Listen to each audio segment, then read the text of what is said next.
Okay, I guess we'll start the recording now. Jordan, go ahead. So I stopped by. We were talking to Tori and some of the other running backs yesterday. I'm just curious with Tori specifically. Tori Lockwood.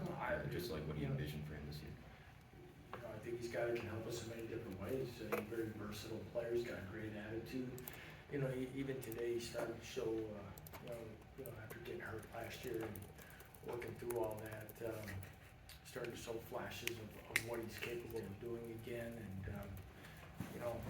I know a lot of other guys get, and Tori's personality, he's pretty laid back, kind of quiet guy and very humble. And, you can't have enough guys like him because of his special teams versatility and other things. But sometimes he can get forgotten based on some things as we talk about some of the other guys in the room. So I'm excited about him. I know our coaches are, and again, only six practices in, we'll continue to work and see it different ways. But he'll help us. And then also we're going to talk to Lonnie in a minute. How has he lived up to the expectations maybe you had for him? Yeah, I try to temper those, as you probably get a feel for that. As with any of these guys to get out and actually play, but he's great to have in the program because when it's time to go, he's business and he loves playing the game. He's physical. He's going to give us a pass rush, all those things. I heard his hand the other day missed a little bit of time. But he wanted in there before even he was cleared, which again shows he's ready and chomping to go prove something, and that's exciting to see. And lastly, I don't think we've seen Jason the last couple of days at practice. Yeah, he's ill right now. We've been having some thing going around of guys missing the last month. When really coming back. A little bit after the 4th and just different things, and it's kind of run its course with guys, and he'll be back when he's shot well. Again, he's had a good first week, and it's too bad that he's not able to go. So with Lonnie, big picture, I guess, in your experience with pass rushers, what are the best and most important traits with what you guys do, and then how many of those does he kind of have and fit into? Yeah, it's a good question, Matt. I think, for me, the defense coach will talk about technique and get off and burst and size. To me, it's about motor, and it's about, he has a tenacity about him that he's going to keep going, and he fights and scraps and plays the whistle. And that's what I love about him when he's come in to, not expect anything handed to him and those things. But I think he's, we know what Kyron gave us last year, but we also have to be honest that he was undersized and really played his tail off, and sometimes in tough situations, Lonnie gives us a little more size there, and not going to be, he's going to be good against the run as well. So I like that about him. He mixes things up. He works at it, takes coaching, all those things. So it's exciting, but again, that whole position I think is ready to take another step. And part of that, whether it be Malcolm Lee or Jeremy Robinson, a little bit with Hayden Hatcher, but he played a little bit more of an outside backer, is that in the previous scheme, they're playing a little inside. They're not the edge rusher all the time. There might be someone coming on their side and stuff. I think these guys are evolving and working on those techniques and skills a little bit more every day, and they get more and more comfortable. So holistically, as I do Bose, as we continue to rotate guys, I hope that we'll see increased production there. When you mentioned the motor, the best guys you've been around at that position that have had that, is it a personality thing too? Do they act like that off the field in the team room, things like that? Not really, because I tell you, at Buffalo last guy, we had Malcolm Kuntz drafted in the 3rd round, and Malcolm's about as laid back as they can get around the building and stuff, and good personality. But the other thing was consistency in practicing. That is that I think our guys with our practice habits, our expectations, is that we're talking about that you're playing hard all the time. You can't hit the quarterback in practice, but you got to get there. You got to stick your foot in the ground. You got to go chase the ball. You got to do those things, and I think we continue to get better at that. And some are maybe a little bit further along, but I do think if you keep emphasizing it, you'll get what you coach. To build on Lonnie a little bit, I don't know what his role was those first couple times, but do you remember him playing him at Miami when you were at Buffalo? Did he catch your eye even then? Yeah, he's a good player. Talk about Chuck Martin even, he's a really good special teams player too, kickoff cover guy for a guy that size and stuff. He told me, he goes, he didn't want to lose him, but he goes, hey, you better make sure you keep him on your kickoff team because he's one of the best I've had. But those things that yes, he caught our eye. They had a couple other hands. That was another about as athletic MAC team and length and some of those things as we saw. So yeah, it was pretty quick that when he went in, that it would be somebody that we would want based on knowing him, knowing the program he came from, and the coaching and the expectations, things like that. We thought we'd have a real good fit. Mm-hmm. I wanted to pivot real quick. In addition to Bean, we saw Casey's been out, Rich Miller's been out. Could you provide any update on those guys? Yeah, same type of stuff. Casey's got he's got a hamstring right now. Okay, soft. We're gonna have those guys. There's other guys out there, pretty natural at this time. Starting to do some things, need them come along a little bit more. We'll have to keep fighting through those things. Back in the spring, you talked about wanting to play on edges more with those defensive tackles. Mm-hmm. What does that look like, and how does that, you feel, will impact and make that group better? Yeah, we're just more aggressive right now. I think Jim Panagos done a great job with it. I think talking with the Caleb Sampsons and the Sam Burts, and they like some of the things we're doing there, and they feel more confident in what they're able to do and understanding of the scheme. So all those things, I think you're seeing us penetrate a little bit more consistently than maybe we did a year ago. And again, when we went a little bit alive, but not much to make a full estimation yet of where it's at. But we're planning on that definitely helping us in our run defense and really as a defense overall. And is that something that is specifically geared to help pass rush, run Just defense, or everything just to be a little more disruptive at times and do some other things. I think we know we just can't line up and try to hold things all the time and hold gaps, and again, that's a little bit of philosophical changes in some areas, but and because we know we have to be better there. And with Lorenzo, how challenging is it for someone to come into a new program, miss first 2 practices, and get up to speed? How have you seen kind of adapt so far, and how much of a challenge is it? That's not easy, and especially with a guy with 1 year and try to get it. But we had hoped his arrival would have been a little sooner. But there's things he had to work through for clearance and that. So yeah, it's not easy. But fall camp, you have ways to you're not under the hours of time you can meet with someone. But it's not just the scheme and techniques that you have to get them caught up on. It's really culture and how we go about doing things, and it might be different, and what we expect, how we do it from the minute you walk in the building to the time you leave, and I think it's kind of been talked about, and something that we feel is very crucial to our development as a program, and so all those things. It's not easy, it's. It's like, anytime you show up midstream, you can look into the end of your job. Everybody else has been there a while, and you're trying to fit in, but yet make impact, and that's it's challenging, and yet he's not the only one. We're trying to get all those guys kind of totally caught up, but he'll get there. Yeah, he'll get there, and he's learned well, and starting to see more and more of them. And a guy like with a couple of those linebackers out, those opportunities will come. Lance, with Jason out, how do you do the snaps behind Jalen? Yeah, Ben Easters and Ethan Vasco are picking all those up, and for us, young quarterback now Ethan quickly gets thrown into the mix a little bit more, and kind of thrown in the fire, and it's good to see. So he'll get a great chance to kind of develop as he and Ben will battle for that 3rd spot.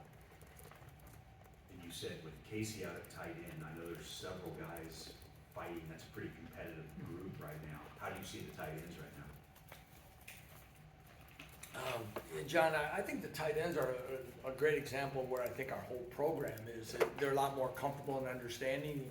We're moving them around a lot, doing different things, using them in different ways, and they're a lot more comfortable. Trevor Cardell is, to me, has made great strides in improvement, size, strength, confidence. He has the ability to have a complete package. To be to know as a guy that continues to learn. He's only been here a semester. He's doing. There's still part of his game that's still under development of the movements and things, but there's certain things with his size that we feel very confident about him blocking in certain areas.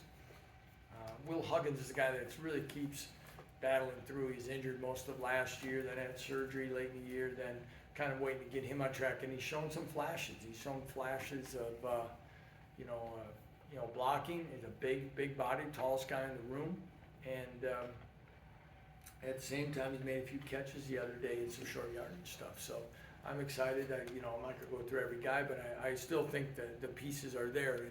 And then you go, if we go out to the receiver spot, we can talk about those, but then we talked about Torrey Lachlan and other people. The mixing and matching of personnel groups are going to be kind of a fun, probably interesting time for Andy to sit in the lab and kind of, throw it all together. What are some of the things that you've noticed the biggest difference with Jalen from where he was last year at this time to where he is now after kind of taking the success from last year? And what are some of the things that you're still trying to kind of fine tune there? His understanding. I think of what we're doing, first and foremost, you understand, just verbiage and confidence and where that's at as far as knowing that he can do it and lead it and articulate it and all those things that you want and need out of your quarterback. Right now, I still think there's some throws and accuracy and some of those quick decisions he's got to continue to improve on. And we keep challenging him here in camp, and we're this time around we're throwing a lot more at guys. I think what they're seeing, blitzes and other stuff. So it's not always going to be as clean sometimes as we want, but I also know that hopefully it'll prepare him where he's not going to be. It's not going to be surprising on game day either. But I'm very pleased with him and where he's at.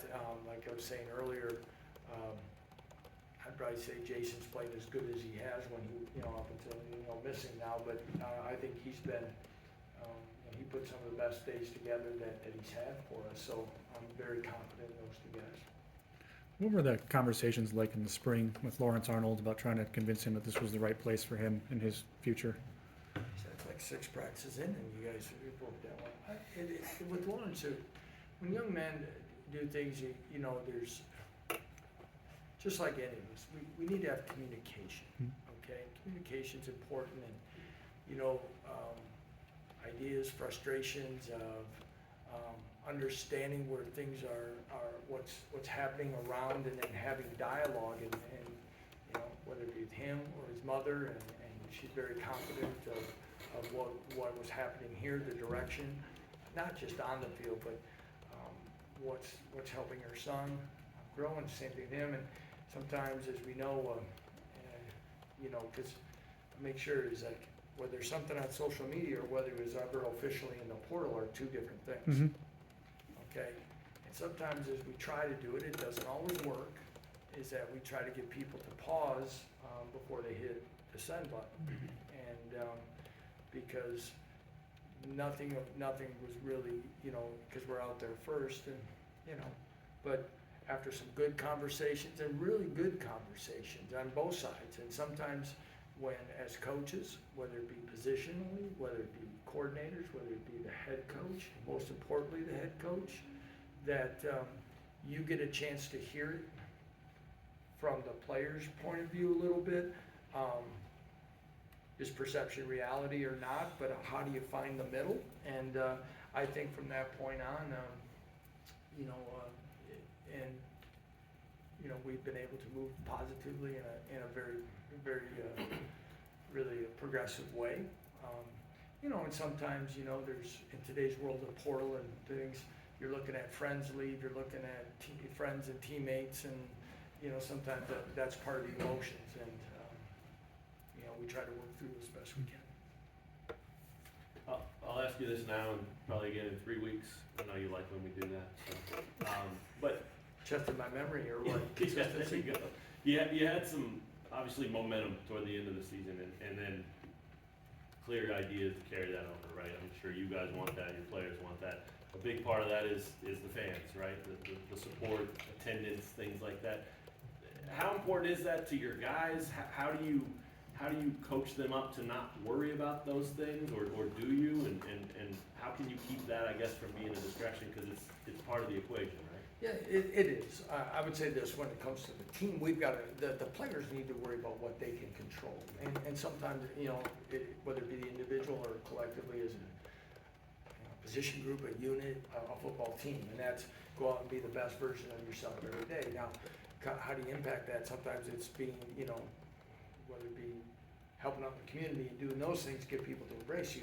But we got to be able to control what we do and how we go about it. And I think of people like you mentioned down the stretch, you know, you play well and you play hard, and, you know, it's probably been, I'd say, my conversations with fans and things about, you know, what they appreciated about our football team from game one, you know, how they went about it, how, you know, they're, you know, whether it be sideline discipline to organization to how we carry through, and then we got to work to play better. And then they said from game 1 to game 12 that we made improvements. Okay, so if somebody's watching the game that way, they can see progress. Okay, and our players have to continue to make progress. So that part's appreciated.